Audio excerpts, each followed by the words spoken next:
मध्य प्रदेश कांग्रेस ने लोकसभा चुनाव और विधानसभा चुनाव में मिली करारी हार पर मंथन शुरू कर दिया है।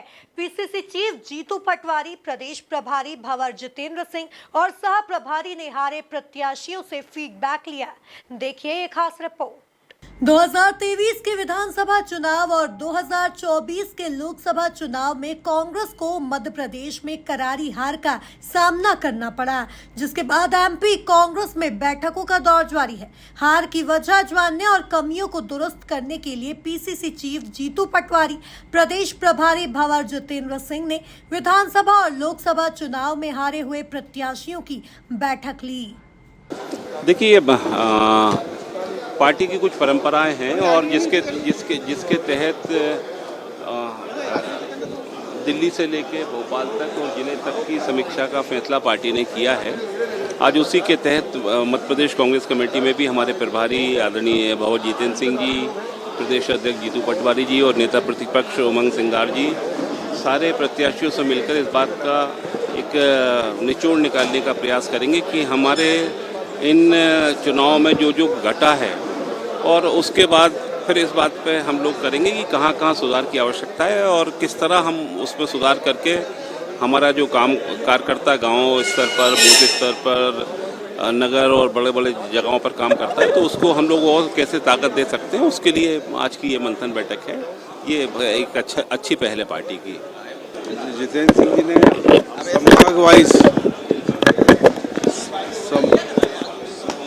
संभाग वाइज मीटिंग ले रहे हैं। अभी ग्वालियर चंबल संभाग के लोगों को ऊपर हॉल में वहाँ मीटिंग हो रही है। भोपाल, राजगढ़ और नर्मदापुरम ये 5 बजे होगी। अलग अलग टाइम दिए और वहाँ मंथन होगा और कुल मिला के चुनाव में क्या स्थिति रही, चाहे वो विधानसभा हो लोकसभा, कैसे मजबूती की जा सकती है, इन सब मामलों में मंथन होगा और हम लोग अपने अपने सुझाव देंगे। बैठक में संभागवार प्रत्याशियों से चर्चा की गई। साथ ही प्रदेश प्रभारी जितेंद्र सिंह ने 230 विधानसभा के प्रत्याशियों से फीडबैक लिया।